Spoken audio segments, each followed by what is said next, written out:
progressing to aqua, seafoam, avocado, moss, and forest, and then, reaching the ceiling, floated down a row of yellows, lemon to electric, and every sunny tint between. Then to the orange shades, peach to rust, before reaching the floor and beginning the journey again. It was an entire wall of towels, a delicious, soft rainbow that, as I drew closer, filled every inch of my field of vision and made me feel, for reasons I still cannot explain, simply and completely happy.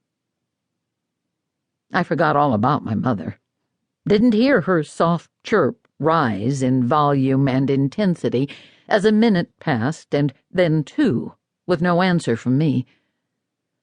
Wanting to take in the full perspective of what lay before me, the way an art lover backs away from a canvas to experience the impact of a painting, I retreated a few steps until I backed into a cabinet holding a pile of shower curtains and sank down to the floor.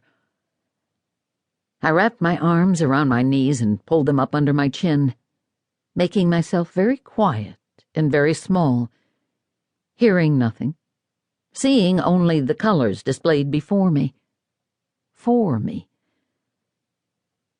Until the day she died, whenever Mother told this story, relating her growing panic, the numbers of clerks and customers that combed the aisles, dressing rooms, and interiors of clothing racks, searching for me, and the relief that actually made her dizzy when a dishwasher salesman finally found me, she instinctively clutched at her heart, as if reliving the palpitations.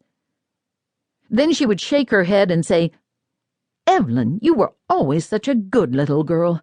Whatever were you thinking of?" I never did find a way to explain it to her. For my mother, those 15 minutes when I was lost were pure hell. For me, pure bliss.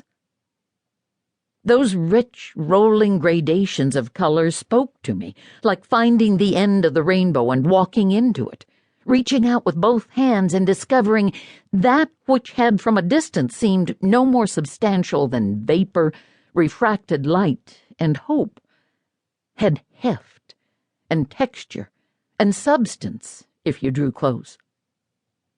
I found comfort in the predictability and measured pace of the spectrum as it progressed from blue to green, to yellow to red, and back to blue again, excitement and unbounded promise as I considered the infinite number of patterns and expressions that could be achieved simply by lifting one color or 2 or 20 from their natural context and placing them somewhere else in the column. For a 5-year-old in 1963, a time when Crayolas came 24 to a box, it was an astounding revelation.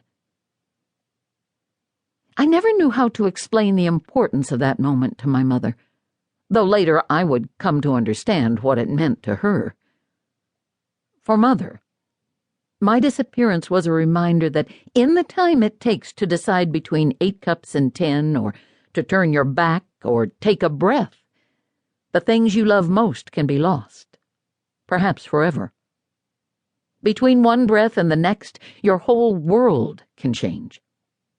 One morning you may wake up on a sunny day in early spring, happy, your mind filled with nothing weightier than the thought of what you'll put in your garden this year or what fabrics should go into your next quilt.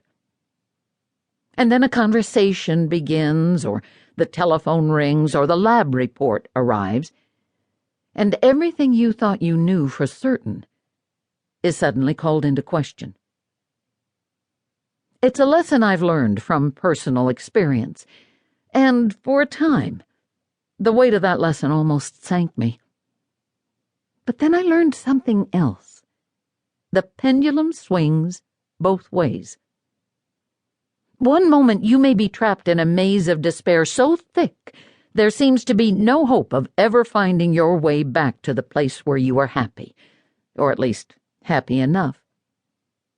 And then you stumble around a corner and find yourself in a different world, taking one step down a cobblestone path that looks like a blind alley, and then another.